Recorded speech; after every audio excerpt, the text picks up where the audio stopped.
You're braving the water crisis.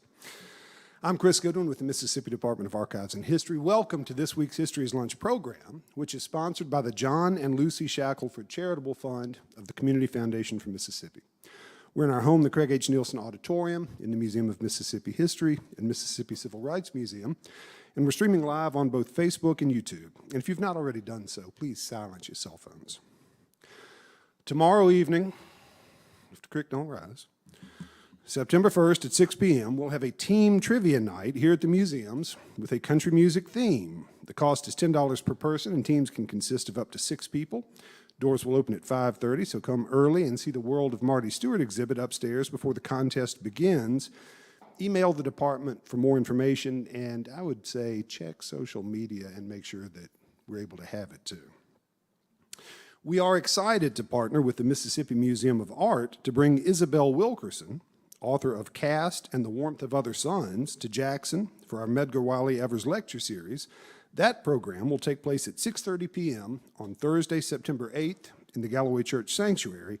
It's free, but you'll need to register online to reserve your seats. You can find that link on the websites of the department and the Art Museum. And don't forget that their fantastic exhibition, A Movement in Every Direction, on the Great Migration, closes on September 11th. Finally, I hope that you'll join us next week for History is Lunch, when Jennifer McGillen from the Mississippi State University Libraries will present Digitizing Legal Records of Enslaved Persons in Mississippi and Alabama, the Lantern Project. We've talked about our partnership with the Mississippi Museum of Art to focus this year on the Great Migration, and we're excited to be joined in person today by Maurice Allen Jr. from Detroit and Sherry Williams from Chicago, and remotely from California by Kimball Livingston to talk about that subject. The three served on a committee that helped plan the Great Migration events in this joint initiative, alongside our own Director of Engagement, Michael Morris, who will say a few words about that experience, introduce our speakers, and then join them in a discussion following presentations by Maurice Allen and Sherry Williams. Help me welcome Michael Morris.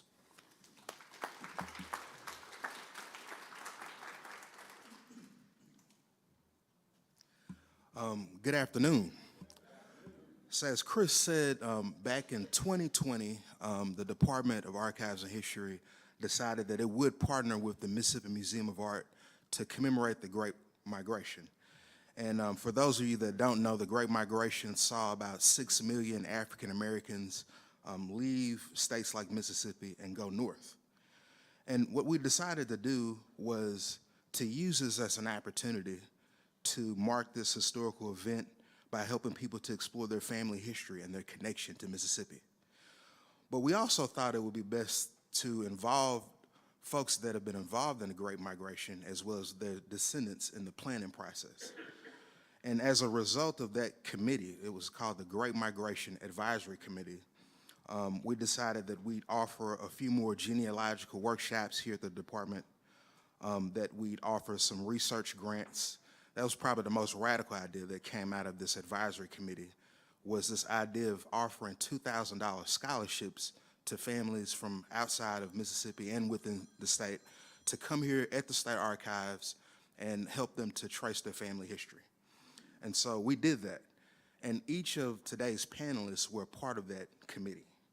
And so we're so excited to have them join us. 2 of them are with us in person, and 1 is going to be joining us by Zoom. And so we'll start with Mr. Maurice Allen, who is originally from Chicago, but now lives in Detroit. He has his bachelor's in general studies from the College of Literature, Science, and Arts at the University of Michigan. And he majored in psychology with a minor in Latin. And for more than 2 decades, he has taught and led workshops on genealogy in Houston, Detroit, and other cities. Also with us today is Sherry Williams, who in 1999 founded the Bronzeville Historical Society in Chicago to preserve the stories and heritage of Black Chicago.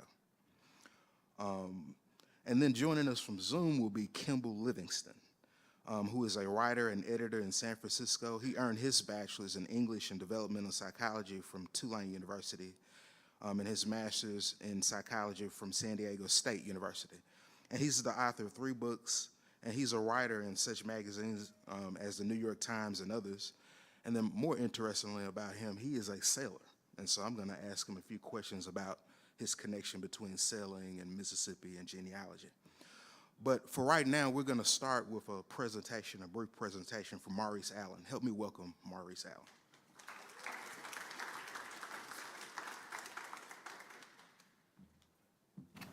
Good morning, everybody. I am glad to be here. I am so glad to be here. I've experienced Mississippi for several years, I'd say quite a few years. And just to be here today for this presentation is awesome to be. I'm in a room that's got a wealth of information because everybody in here has a story. And our birthright is to be able to tell our own story. And so in that telling, we're sharing wisdom. We're sharing wisdom with one another. So I'm glad to be here. I'm glad to see all your faces. And glad to see a face of someone who taught me very well, Ms. Joyce Dixon Lawson over there. I'm glad to see her. So I just wanted to thank you again for having me here. I've got some presentation boards over there with my family history and how everything started in Mississippi on my mother's side. So that's what I'm going to tell that story of my mother's side of the family. And we'll start with a brief video, and then we'll have questions later. So I'm going to see if I can do this. And then, how do I start to the beginning? Oh, it already started, so I got to slide this back. You can tell I'm not technologically astute. It's not sliding. Is that it there? Well, tell you what, let's click back on it. Oh, there you go. I think that'll do it. Okay. Okay, I'm going to have a seat. Thank you, sir.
Thank you.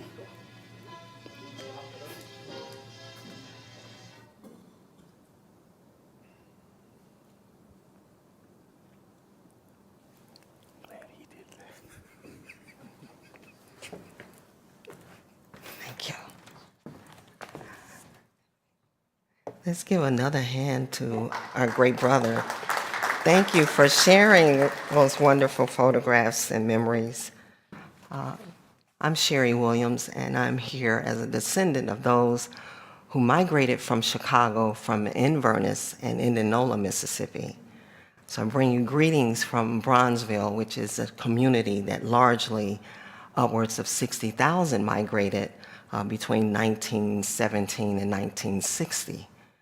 This community is the community that I actually still live in today, some 80 years later after my grandmother migrated there in 1942.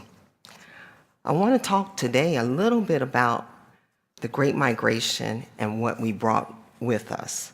So those who left Mississippi communities not only brought the stories of hardship and terror and the idea of hope and happiness in another city, they also brought objects. They also brought the skills that they had as those who tended the fields, knew how to garden, those who knew how to make cha-cha and jelly and jam and wine and beer. All of these skills also left Mississippi and came to Chicago. My mom was a skilled quilter as well. So when you think in terms of the migration, follow me along with thinking about not just the physical bodies that left the South and migrated to other places, but the information, the stories, the details of how and why folks left. All of that is what we'll be walking through today in my short presentation. This photo here is to tribute my cousin who passed away unexpectedly last Tuesday. Patsy Spurlock was a retired educator. She attended Alcorn State University. And her husband, who's in the front of this image, was Judge Willie Spurlock, and he was one of, if not the highest appointed black judge in the state of Mississippi. So both of them passed away within the last 2 years, Patsy most recently. And so I want to tribute today to my dear cousins who remained here and kept that thread going. Weave those stories between those who were here and those who departed.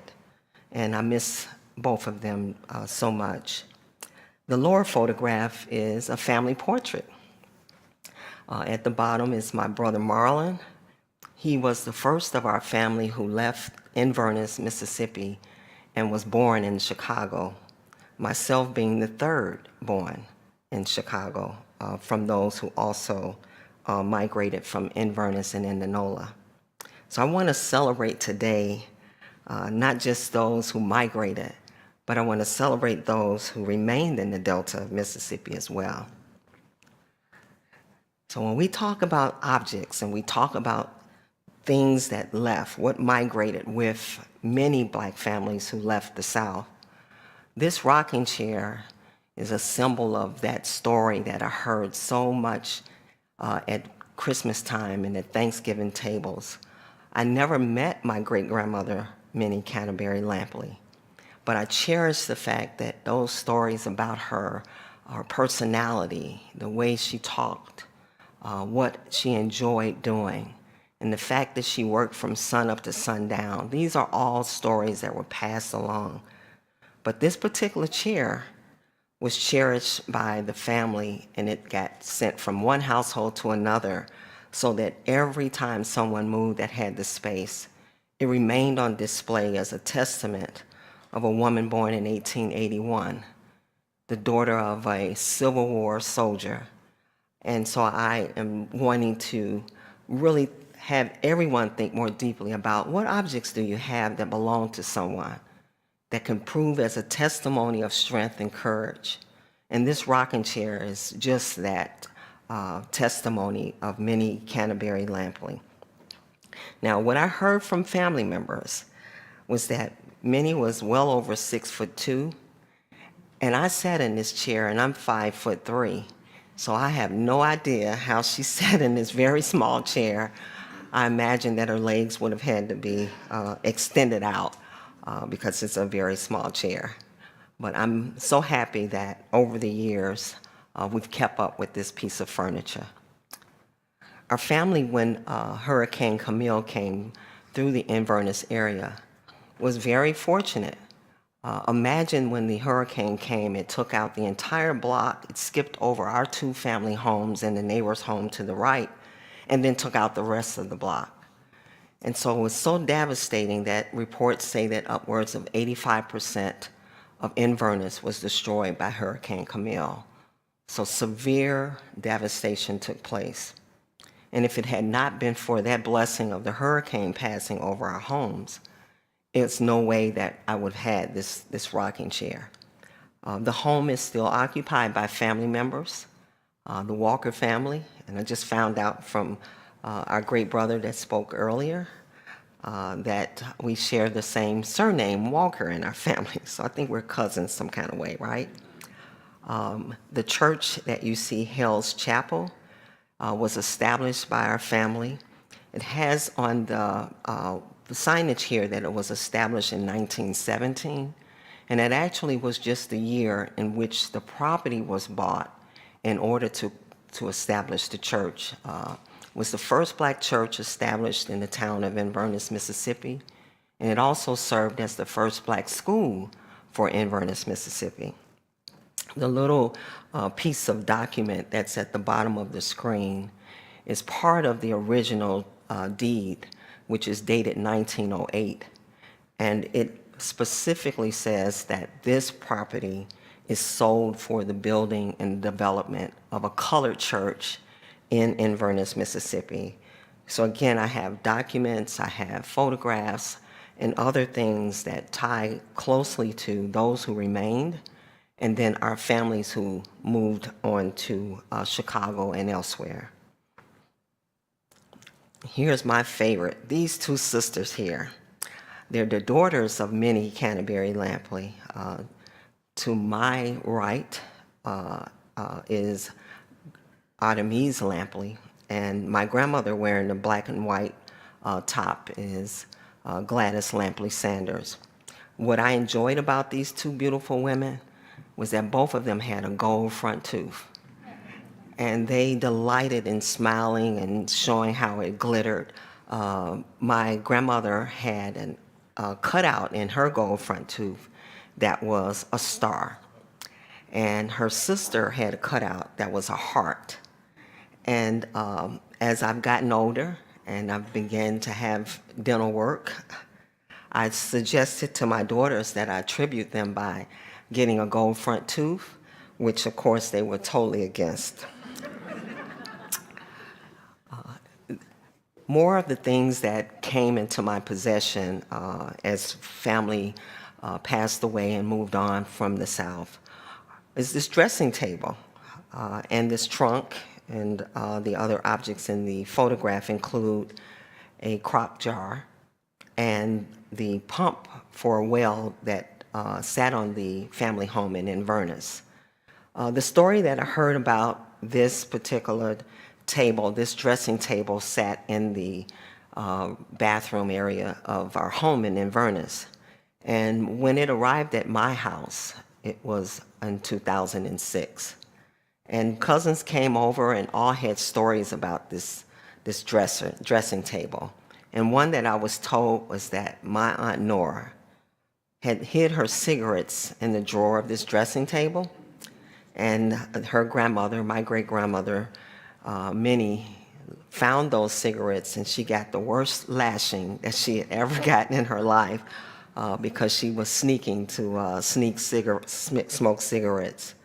Another story I heard about this dressing table is that my cousin, who now lives in California, had a photograph that sat on the dressing table, and it was of my great-grandmother. And my great-grandmother had scolded her about something, And she decided, if you look very closely at this photograph, she took a pen and she punched out the eyes of the photograph because she was so mad at her grandmother, my great-grandmother. And then she had to hide the picture. And so when she saw that the dresser was in my possession, she then revealed that she still had this picture. And this is how I got the only image that I've ever seen of my great-grandmother. So all around this dressing table were other stories that emerged as a result of my having it brought to my home. The pump itself, of course, many homes had water access in the rear of their properties. And so when water in the restroom was built inside of the house, the pump became part of the testimony of our being in this house.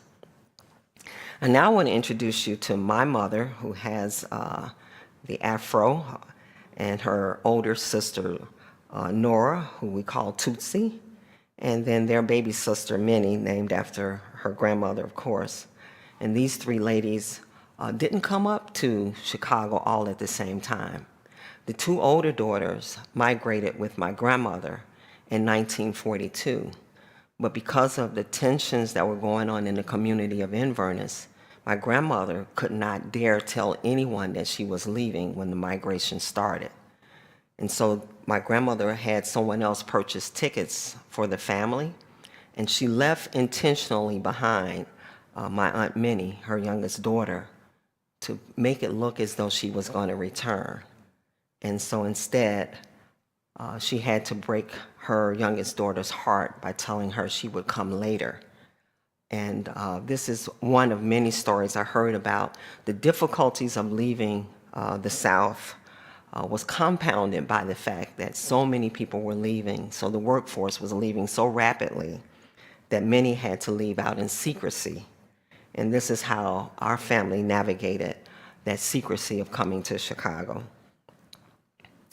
One of the things also that I enjoy so much is that the friendships that were forged when those who arrived in Chicago, they met up with others who lived in the same town or lived in nearby towns. And they created new bonds and new relationships and new friendships. And in this photograph, we have Alice on the far end. Next to her in the red top is my mom, Doris, her sister, Minnie, and then my godmother in the middle. We called her Miss Booth. She was my godmother in the sense that she taught me so many things. We have family members that have no kinship, but yet they are family. They're cousins. So I got cousin Chris today. Hey, Chris. Thank you, love. I got cousin Michael here. And certainly I have my great brother here as my cousin as well. In this photograph are all migrant women. All of them came from someplace in the South. On the far end with the blue on is Magdalene Lawrence, and she came from Texas. And these ladies decided it was important that they keep their families' strength together. And although my grandmother migrated in 1942 to Chicago, I'm still friends with all of these families. We all babysitted each other's children. And those who I babysitted now are grandparents themselves. So that's, an 80-year thread that has remained in our family, which is a testament of those who left the South and made Chicago home. I want to now end with speaking a little bit more about just what it looks like to have family that emerged out of not just kinship, but emerged out of necessity. Those who you have as neighbors become parenting skills, go beyond just the parents. And so I want to acknowledge and salute anyone that has experienced a woman or a male in their lives that took up the role of being kind to them, took up the role of being a parent or a loved one to them. And in that, I know that in this image, our uncle, who was never married into the family but became uncle because he was uncle, and we nicknamed him Killer, but he was the kindest, most sweet man in the world. And when I was a young mother at 18 and struggling to get back and forth from work, he made certain that my daughter got picked up from school on time. He made certain that he taught her how to fish. And he brought all of those skills himself also from Mississippi. And so I just want to salute everyone who has had any relationship to this wonderful state, who has any stories that they want to tell or preserve, and any story that they want to celebrate. Thank you.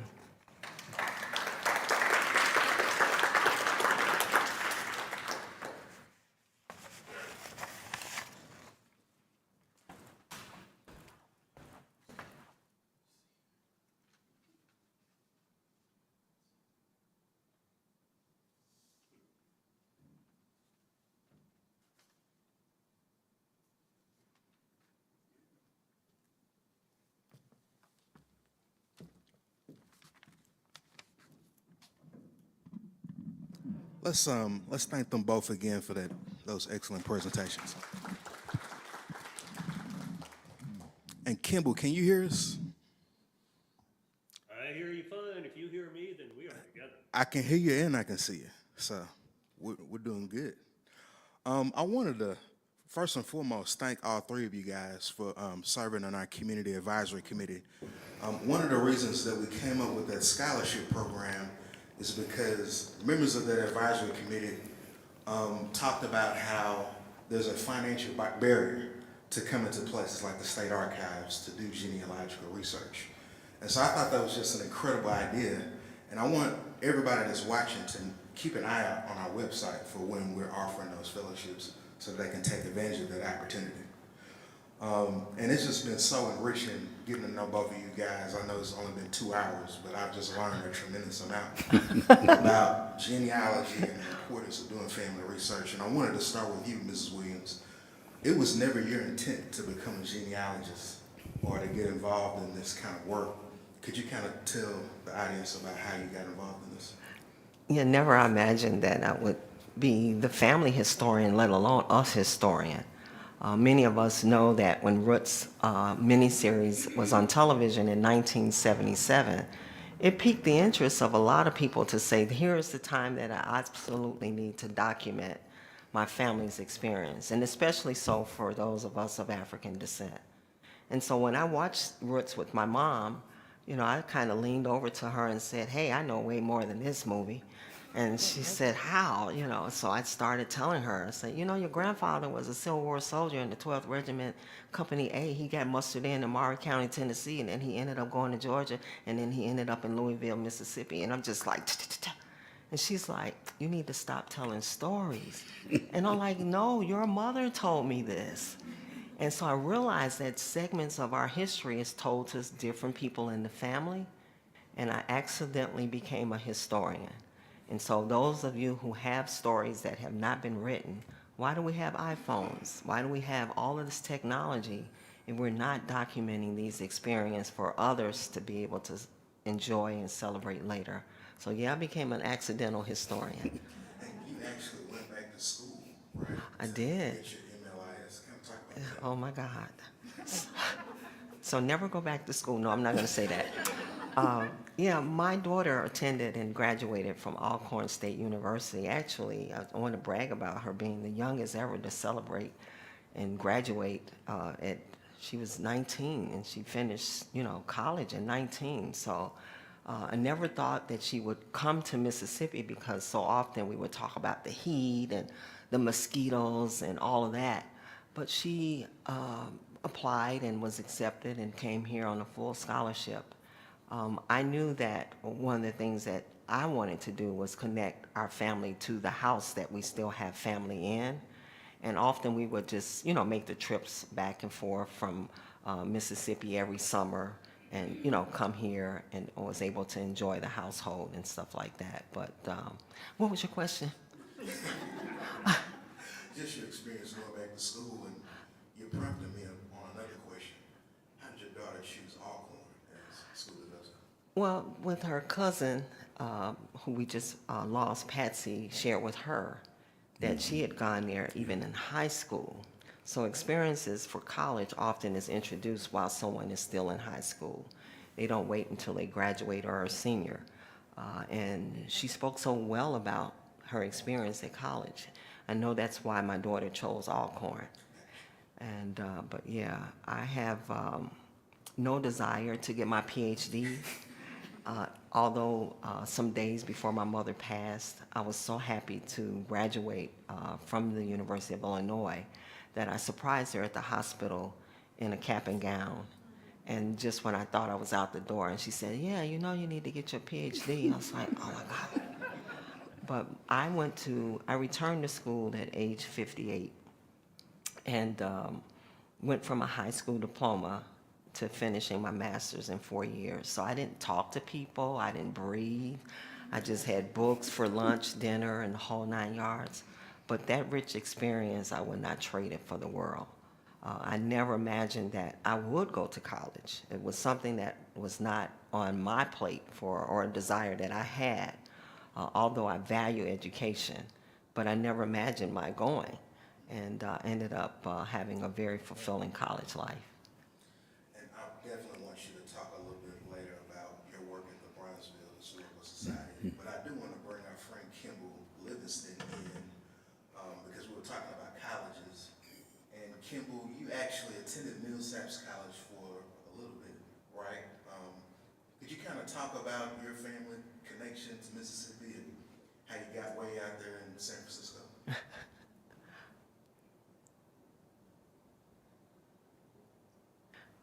I'm not hearing well from the main mic. Oh, I'm sorry. I just wanted you to kind of talk about your family connection to Mississippi and how you got way out there in San Francisco. Good, I hear you well now. And my ears perked up when I heard mention of Louisville, Mississippi, because my origins are there. My family was in Louisville by the 1840s. And for show and tell today, I propped up the saber, the cavalry saber that my great-great-grandfather carried when he rode out to defend Mississippi from the Great Invasion. I was going to ask you about Wow. We also have the guns that he had. And I was born in Mississippi early on a frosty morning, but I left at about 1 month. My dad went back into the Air Force. And I didn't come back until part way through my senior year in high school. I graduated from high school in Louisville. Spent a couple of years in college in Mississippi, and I think probably the best way to use my time today is to talk about the things I'm doing now, but without the context, they don't mean as much. Mm-hmm. When I got to college in Millsaps in Jackson, I was in a box. It was the 1960s. I had a completely different mindset from most of the people around me, and I had no choice but to either never say a word or go to work for the Civil Rights League, which is what I did. I worked for the 7th Student Organizing Committee for the time that I was there. I represented the Jackson chapter whenever there was a regional meeting in Jackson. We did what we could, and we were meaningful for the time.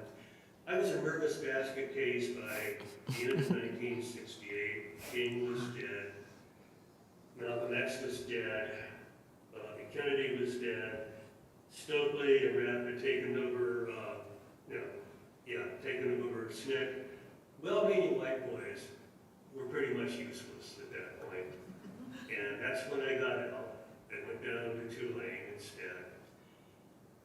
And for the world that I live in and the life that I live now, my origin story begins with learning to sail at Tulane University. And I rarely go into the things I've been almost touching on now. They're still very emotional.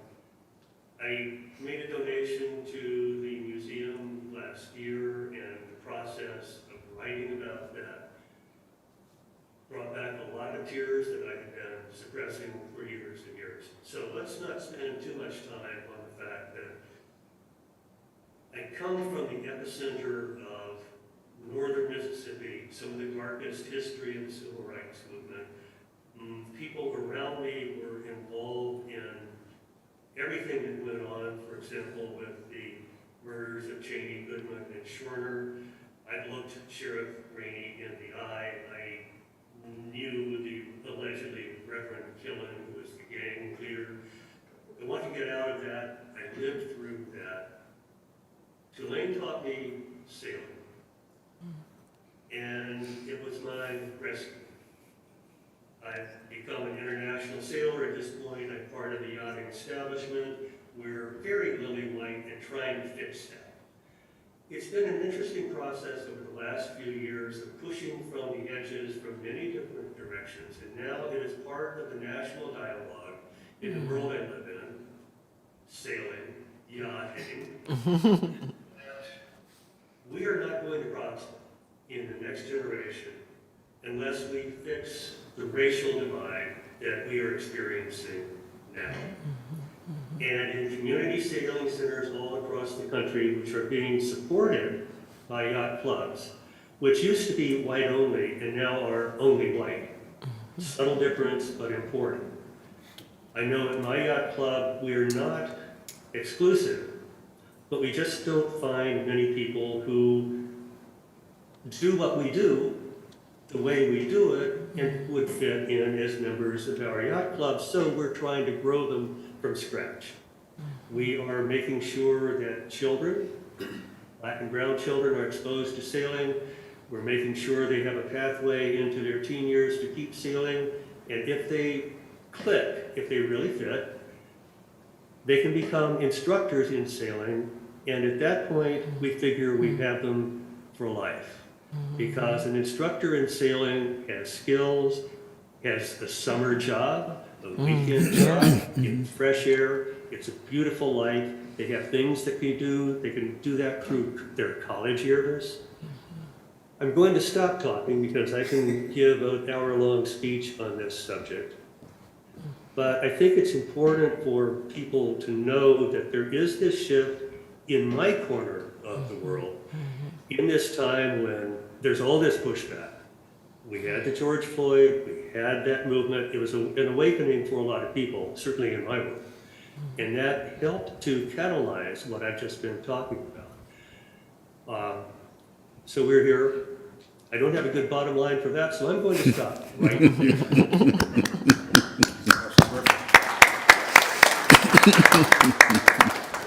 And Maurice, Yes. you flew down yesterday, right? Down here to Jackson. Monday. Monday. Yes, I flew in Monday night. And you flew in with an exhibit over here. Yes. Set up. Yes. Could you kind of talk about what you have Sure. over here? Let me step over there. Is that okay? Yes. Okay. Now, what I've got over here, I brought some of my Donnell family history. This first board, as I mentioned earlier, everybody's got a story. And one thing about a story is it must be told. If it's not told, it's not a story. So my story starts here. My parents got me on the planet February 14th, 1956. And so I've got my 2-year-old picture here that someone laughed at earlier today. And then I've got my parents, my grandparents. So that's the line. And then I've got my great-grandparents over here. I've only got 6 of them because I only have my mother's grandmothers. I don't have pictures of my great-grandfathers on my mother's side. So when you think about the story that you want to tell, you got to start with you. So once you start with you, it just builds from there, because we get how many? We get 2 parents, we get 4 grandparents, everybody gets 8 great-grandparents, and it doubles every generation. So when you take that and you look at, I may not get down to here where it's the 18th great-grandparents, I may never get there, but I do know my 3rd great-grandparents, and the fact that I know them, I'll just talk about them. I may never know anything beyond them, so I just talk about them. There's a picture that I have of all of my ancestors. Now, these are all my ancestors. I put them on the background of a will from 1830 on my dad's side, where I found my 3rd great-grandfather listed on the will of the woman that owned him. And so I use that as the backdrop to all of the pictures, the images of what my family looked like, going back to my great-grandparents. So just amazing stuff. You take it as you go through your own family. Then you share it with somebody. You share it with that next generation. As you share it with the next generation, they'll do that amongst themselves, those cousins. When you look at how you're related as a cousin, I'll look at if I'm a great-grandson of the main person in the genealogy, if I'm a great-grandson and someone else is a great-great-grandson, then that'll tell us how we're once removed second cousins, that kind of thing. So I learned that. I've got my Donnells here. Now, the Donnells are my mother's side of the family. I've got my great-great-grandfather back to 1870, and then I've got him in 1880. In 1870, he had a wife and so many children. Well, I found this document on, the WPA slave narratives of a woman by the name of Lucy Donald, which is a variant spelling of my last name, Donnell. Her story is so similar to mine that she's got to be in the tree. So when I look at my great-grandfather, Edmund Donnell, married this woman here, Annie Jane Kelly. They had these children. They had my grandfather, he was the 17th child, and I'm glad she stopped there. It might go any farther. 17 children. She was 47 when she had my grandfather, and then my grandfather had these 4 children, one of which was my mother. And you just look at it, you look at the pictures that we used to have in picture albums, but now we got phones. We have phones that we can just take pictures of everybody, or take pictures of pictures and keep those cataloged. So this is the way I did this. You can take a look at it up close. It's just fun stuff. And when you think about how you put it all together, think about coming from the heart.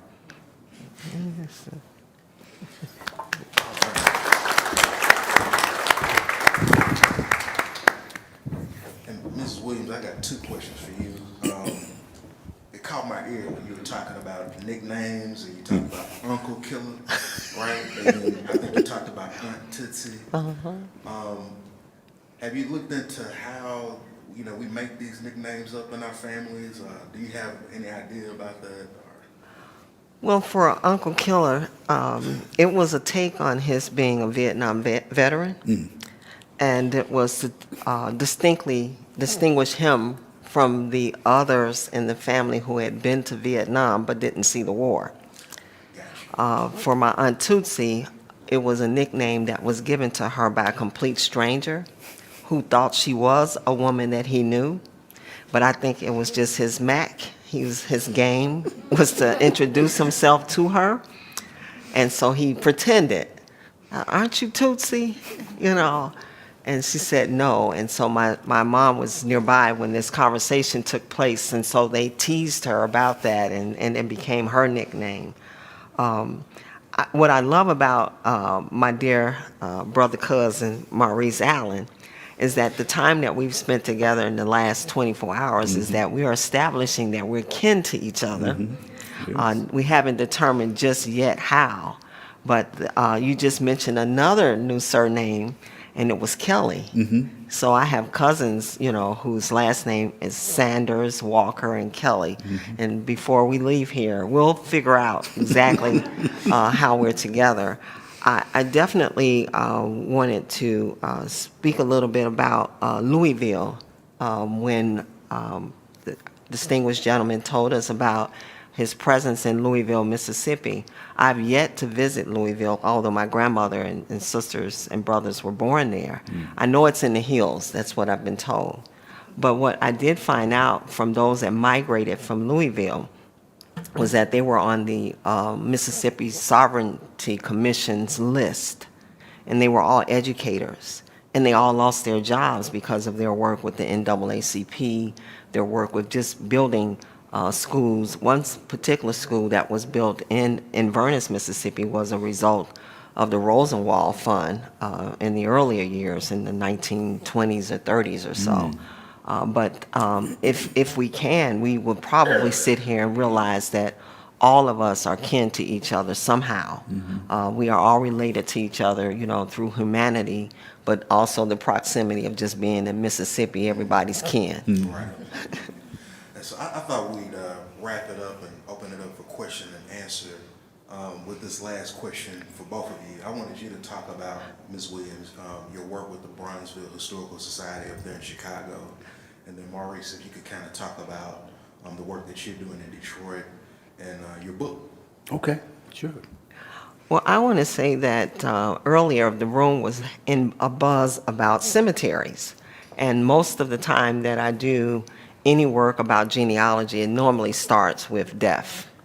And that's usually the footprint of how many of us can at least start our genealogy path. And that's what I've been doing for many, many years. Actually, myself and my brothers and others came here in 2000 to document a cemetery in Valent, Mississippi. If you're not familiar with that very small town, it's right outside of Belzoni. And it was established by recently freed slaves.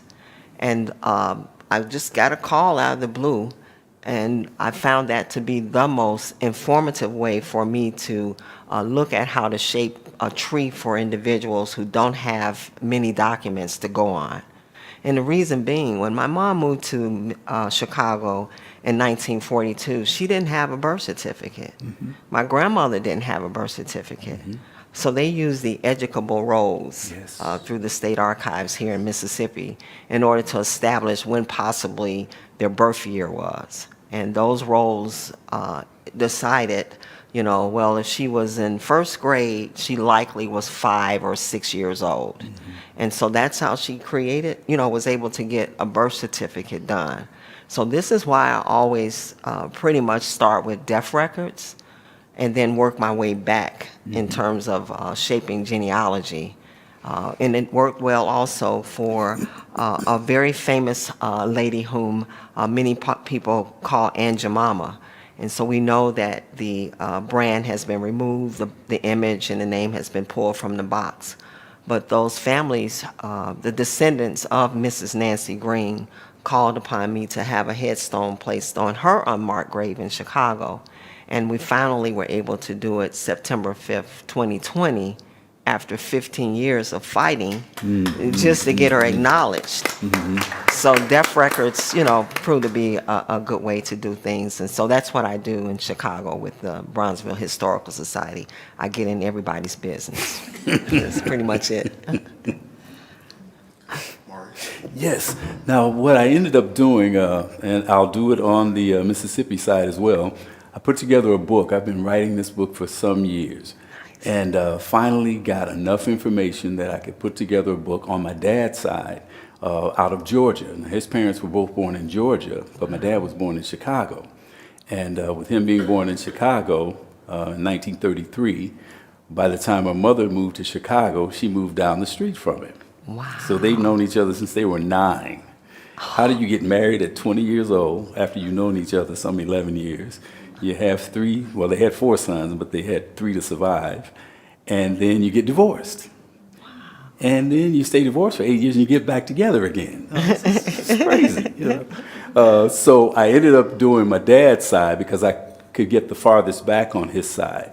I got a lot of information on my mother's side as well, but they had a little competition going on. He got farther back on my side. Well, no, he knows more people on my side. So they used to do that, but I came out with 100 Souls is the title of the book. And it talks about my family's history on my dad's mother's side, back through Georgia, a couple of places in Georgia where my dad's grandparents are both from.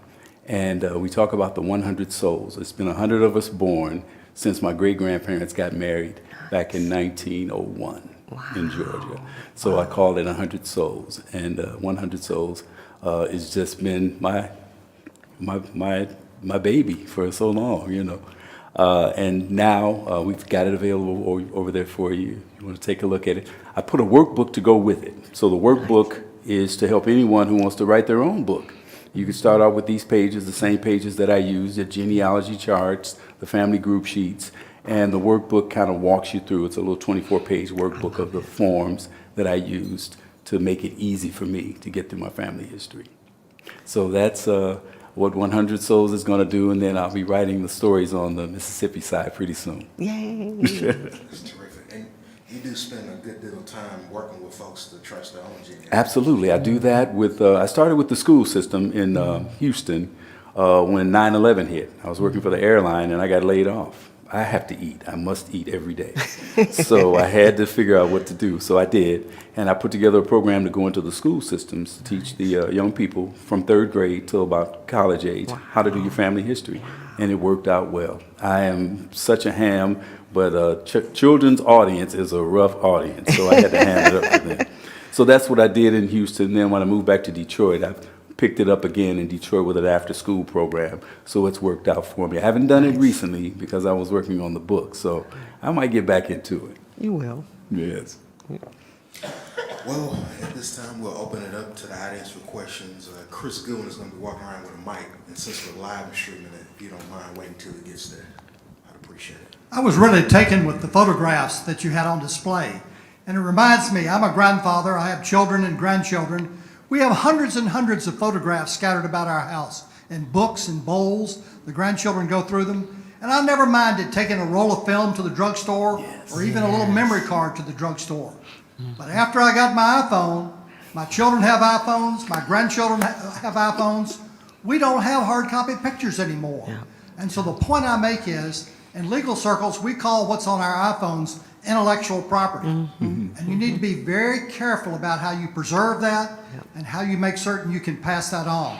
Because everything we own now is either in the cloud or in our iPhone. Thank you for your great presentation. Yes. Oh, you're welcome.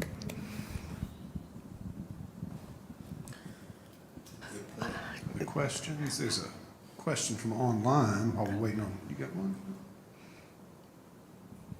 Thank you all so much for all of the presentations. You all were great. Thank you. To the Mr., are you related to the Allens in Belzona? One of them, the name is Maurice Allen. No, I got a namesake. Get out of here. I thought it was just me and my dad. That's awesome. I am, my Allens are from Georgia. So my dad's family, they came from Georgia to Chicago in the 20s, my granddad and my grandmother.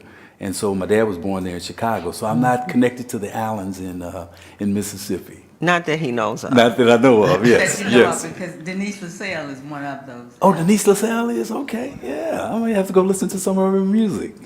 Cousin. Thank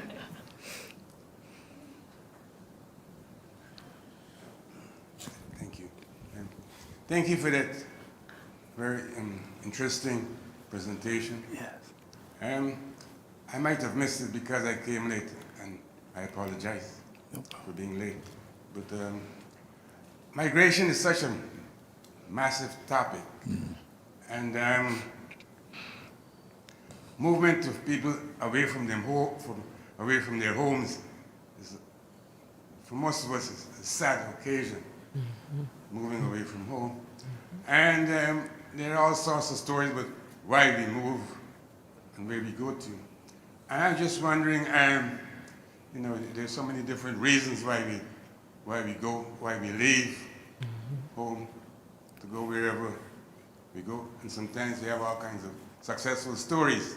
And I'm just wondering, what were your reasons for leaving home? A simple question. My reason, well, I never lived here. I was born in Chicago, but we left Chicago moving to Detroit back in 1971. So I was 15 years old. What happened was my parents remarried each other. So they had divorced for 8 years. My dad was living in Chicago living in Detroit during the divorce. And he came back, married my mother again, and we migrated to Detroit. So that's where I've been for 55 years.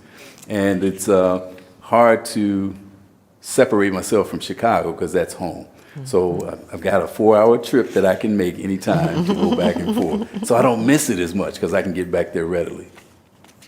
And the reason why my family left in Verness, Mississippi, was because of Executive Order 8802, which provided access to employment for women and for African Americans in the World War II effort. And so my grandmother found out that they were hiring at Echo Products, which is on the northwest side of Chicago. And so she moved up with, initially her 2 older daughters, and moved with one of her brothers who had, sent the Chicago Defender newspaper to her by mail, which was against the law to send the newspaper, let alone the Pullman porters throwing these newspapers overboard. But she managed to get a Chicago Defender newspaper, and it confirmed that there was a lot of jobs opening up in ammunition plants all over the United States. So not only did she leave Mississippi to come to Chicago in 1942, Echo Products is still around. They make the pots and pans and spatulas that we use in everyday use. But her brothers found out about ammunition plants in Los Angeles. And so there was part of the family that went to Los Angeles to work in the ammunition factories. When she arrived in Chicago, they were making canteens and she said shell casings for bombs and things like that. So that was the reason why she was able to leave. She knew that employment was secured because of President Roosevelt creating Executive Order 8802. Kimball? Hey, Kimball, did you want to answer that as well?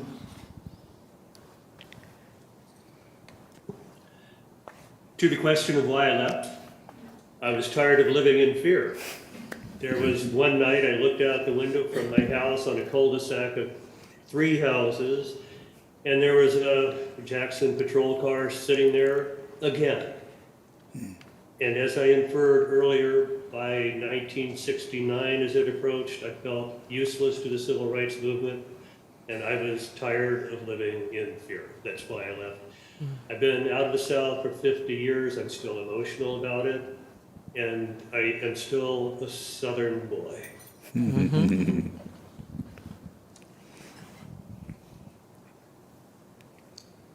Hi, and thank you all for the great presentations you all did today.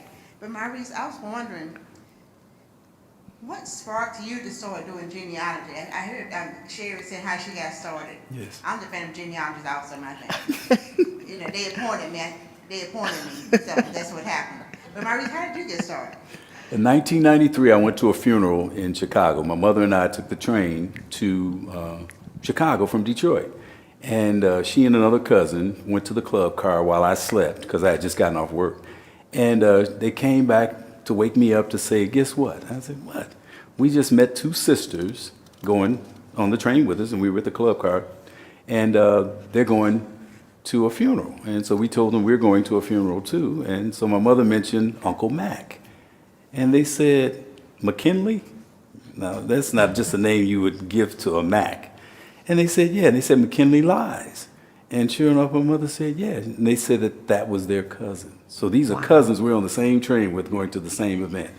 Once I got to Chicago, I met some more of their family. They migrated to St. Louis from Mississippi. And so that whole branch of the family, which would have been my great-grandfather's brother and all of his descendants. And another cousin came up. He and I are the exact same age. He's known Uncle Mac as long as I have all my life, but it's my uncle. It's only your cousin. And so from that point on, I said, we've got to find out who we are and who we come from. And so now he and I are like that. We just like brothers now. And that's how I got started. And then I met you. And then you took me on a whole different course. And I saw Joyce's eyes light up when Mrs. Williams mentioned the Ejika records, which are on the digital archives. Yes, Yes. Ejika records. I did want to mention that one of the things that Maurice and Mrs. Allen got a chance to do, and Mrs. Williams had a chance to do, was to see the Great Migration exhibit at the Mississippi Museum of Art, which is coming to a close soon. So if you haven't gone to go see that, I encourage you to do so. And as Maurice mentioned earlier, he does have copies of his books for sale. And so I think that's our program today. Excellent, excellent. Thank you all for being here. We do have copies of the books and look forward to seeing you back next week. Don't forget Isabel Wilkerson, Thursday of next week. Help me thank Michael Morris, Maurice Allen, Kimball Livingston.